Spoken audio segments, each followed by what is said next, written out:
రాష్ట్ర రాజకీయాల్లో బీఆర్ఎస్ మరోసారి యాక్టివ్ మోడ్లోకి వస్తోంది. లోక్సభ ఎన్నికల తర్వాత పార్టీ కార్యకలాపాలు కొంత మందగించిన నేపథ్యంలో ఇప్పుడు పార్టీని మళ్లీ గాడిలో పెట్టేందుకు అధినేత కేసీఆర్ స్వయంగా రంగంలోకి దిగారు. కాసేపట్లో ఎర్రవెల్లి ఫామ్ హౌస్ లో కీలక సమావేశం నిర్వహించనున్నారు. దాంతో పార్టీ కేడర్లో జోష్ కనిపిస్తోంది. ముఖ్యంగా పార్టీ సంస్థాగత నిర్మాణం, సభ్యత్వ నమోదు, జిల్లా నియోజకవర్గ స్థాయి ఇన్ఛార్జీల నియామకం, కేడర్ యాక్టివేషన్ వంటి అంశాలపై కేసీఆర్ స్పష్టమైన దిశానిర్దేశం ఇవ్వనున్నట్లు పార్టీ వర్గాలు తెలిపాయి.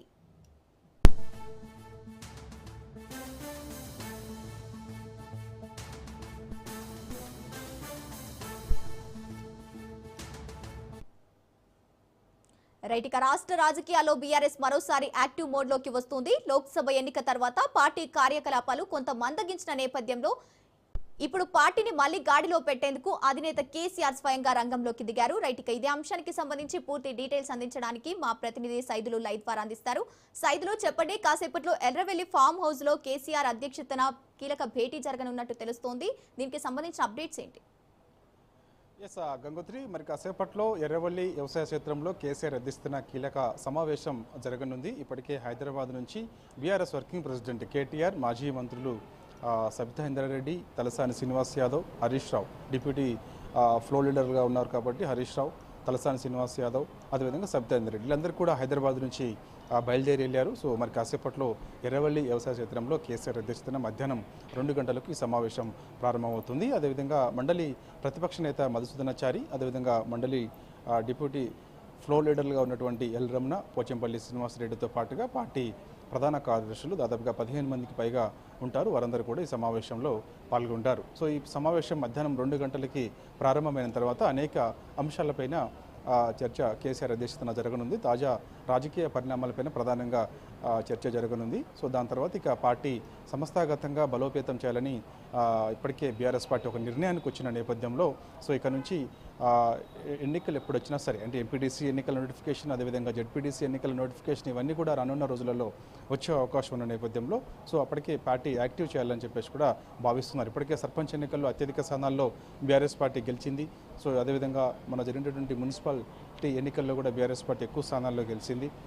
మున్సిపల్ చైర్మన్ పీఠాలను కైవసం చేసుకుంది. కొన్ని పొత్తులో భాగంగా వైస్ చైర్మన్లను కైవసం చేసుకుంది. సో ఇప్పుడు అలానే ఎంపీటీసీ జెడ్పీటీసీ ఎన్నికల్లో కూడా అత్యధిక స్థానాల్లో బీఆర్ఎస్ పార్టీ గెలిచేందుకు బీఆర్ఎస్ పార్టీ కార్యకర్తలందరూ కూడా ఎంతో ఉత్సాహంతో ఉండాలి. వారందరినీ కూడా కేడర్ని సన్నద్ధం చేయాలని చెప్పేసి నాయకత్వం ఒక నిర్ణయానికి వచ్చింది. కాబట్టి సో ఈ అంశాలపైన ప్రధానంగా చర్చ జరిగే అవకాశం కనిపిస్తుంది. అయితే ఇక ఇప్పటికే పాత కమిటీలన్నీ కూడా రద్దయ్యాయి. బీఆర్ఎస్ పార్టీ ప్లీనరీ ముగింపు సందర్భంగా పార్టీ ఆవిర్భావ దినోత్సవం రోజు పార్టీ ఆవిర్భవించి అంటే సిల్వర్ జూబ్లీ ముగింపు సందర్భంగా తెలంగాణ భవన్లో బీఆర్ఎస్ అధినేత కేసీఆర్ అధ్యక్షతన కీలకమైనటువంటి సమావేశం జరిగింది. ఆ సమావేశంలో పార్టీ కమిటీలను రద్దు చేస్తూ పార్టీ నిర్ణయం తీసుకుంది. కాబట్టి ఇప్పటి నుంచి కొత్త వారికి అవకాశం ఇవ్వాలి, కొత్త కమిటీలు వేసేందుకు కూడా ప్రణాళికలు రచిస్తున్నారు. కాబట్టి ఆ కమిటీలకు సంబంధించి ఈరోజు ప్రధానంగా చర్చ జరిగే అవకాశం అవుతుంది. దానిపైన ఈరోజు క్లారిటీ వచ్చే అవకాశం అయితే కనిపిస్తుంది. ఎందుకంటే గతంలో ఎమ్మెల్యేలు జిల్లా పార్టీ అధ్యక్షులుగా ఉన్నారు, ఎమ్మెల్సీలు జిల్లా పార్టీ అధ్యక్షులుగా కొనసాగారు. తద్వారా నియోజకవర్గంలో కొన్ని సమస్యలపైన ప్రత్యేక ఫోకస్ చేయలేకపోయారు. సో ఎమ్మెల్యేలపైన వ్యతిరేకత కనిపించింది అనేది కూడా పెద్ద ఎత్తున చర్చ జరిగింది. కాబట్టి ఇప్పుడు అలాంటి పరిస్థితి లేకుండా సో ఎవరు పార్టీలో యాక్టివ్గా పనిచేస్తున్నారు, ఎవరున్నారు ఏంటి అనే దానిపైన ప్రధానంగా దృష్టి సారిస్తున్నారు. ఎవరైతే ప్రజల పక్షాన ఉంటారో, ఎవరైతే ప్రజా సమస్యలపైన పోరాటం చేస్తున్నారో వారికి మాత్రమే ఈసారి కమిటీలో ప్రాధాన్యత ఉండాలని కూడా భావిస్తుంది పార్టీ. సో అందుకు ఒక నిర్ణయం తీసుకోబోతుంది. అది గ్రామాల్లోనైనా, మండలాల్లోనైనా, జిల్లాల్లోనైనా, నియోజకవర్గాలైనా, రాష్ట్రంలో అయినా సరే ఎక్కడ కూడా పార్టీలో ఎవరైతే క్రియాశీలకంగా ఉన్నారో వారికి మాత్రమే సముచిత స్థానం ఉండేలా చేస్తున్నారు. ఇప్పుడు నియోజకవర్గాల ఇన్ఛార్జీలను కూడా ప్రకటించే అవకాశం అయితే ఉంది. ఎందుకంటే మొత్తం మన రాష్ట్రంలో 119 నియోజకవర్గాలు ఉన్నప్పటికీ కూడా అక్కడక్కడ కొంత నియోజకవర్గాల ఇన్ఛార్జి లేకపోవడం కూడా కేడర్ కొంత నిరుత్సాహపడుతూ ఉన్నారు. కాబట్టి సో ఎక్కడైతే ఇన్ఛార్జి లేడో అక్కడ ఖచ్చితంగా ఇక్కడ నుంచి ఇన్ఛార్జిని నియమించి సో తన యాక్టివ్గా పాల్గొనేలా చూస్తున్నారు. ఎందుకంటే ఎవరైతే యాక్టివ్గా ఉంటారో వారికి మాత్రమే రానున్న రోజులలో టికెట్స్ ఇస్తామని కూడా ఇప్పటికే కేసీఆర్ చెప్పారు. కాబట్టి ఎవరిని కూడా అంటే ఇటు బంధువులైనా, మిత్రులైనా, ఎవరైనా సరే చూసేది లేదు.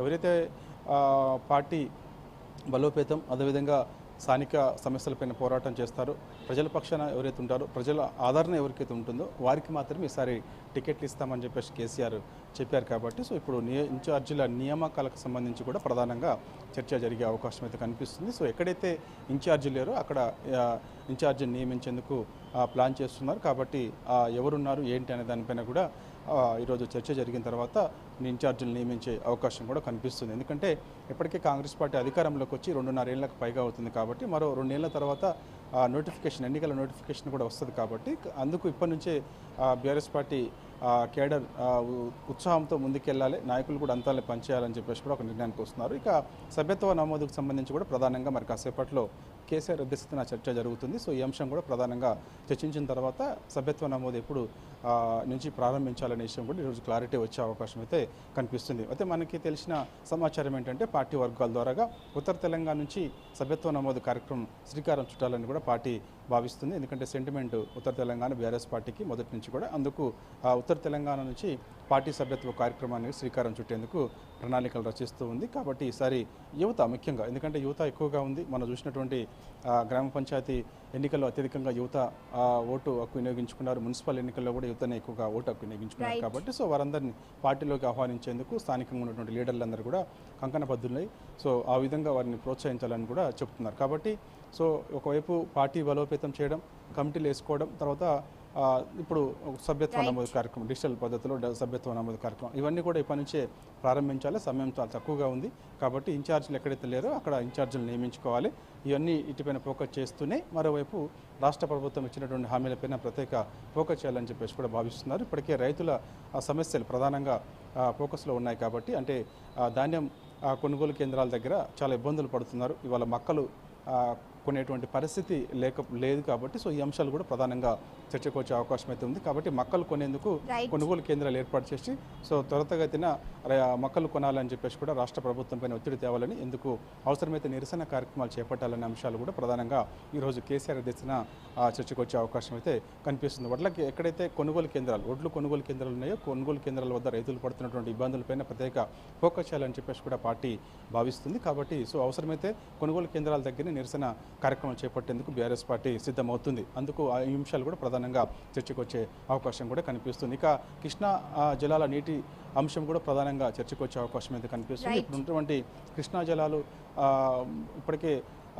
వాడకం ఆంధ్రప్రదేశ్ ఎక్కువగా వాడిందని చెప్పేసి, ఎందుకంటే వాడాల్సిన దానికంటే కూడా నీళ్ళని ఎక్కువగా వాడుకుందని చెప్పేసి సో వాటిపైన కూడా అవసరమైతే ఒక ప్రత్యేక కార్యాచరణకు సిద్ధమై కృష్ణా జలాలు తెలంగాణ రావాల్సినటువంటి వాటా ఖచ్చితంగా దక్కాల్సిందనే విషయాన్ని ఒక పోరుబాట కార్యక్రమం లాంటిది కూడా నిర్వహించాలని చెప్పేసి సో ఇలాంటి అంశాలు కూడా ప్రధానంగా కేసీఆర్ అధ్యక్షతన చర్చ జరిగే అవకాశం అయితే కనిపిస్తుంది. కాసేపట్లో మనకి ఆ యొక్క మధ్యాహ్నం 2 గంటలకు కేసీఆర్ అధ్యక్షతన జరగబోయేటువంటి సమావేశంలో ఈ అంశాలని ప్రధానంగా చర్చిస్తారు. చర్చించిన తర్వాత ఒక నిర్ణయానికి వస్తారు. నిర్ణయానికి వచ్చిన తర్వాత కమిటీలు ఎప్పుడు ఏర్పాటు అదేవిధంగా పార్టీ బలోపేతానికి సంబంధించి తీసుకున్నటువంటి నిర్ణయాలు, అదేవిధంగా సభ్యత్వ నమోదు కార్యక్రమానికి సంబంధించినటువంటి నిర్ణయాలు ఇవన్నీ కూడా మనకి అధికారిక ప్రకటన సాయంత్రం వచ్చే అవకాశం అయితే ఉంది.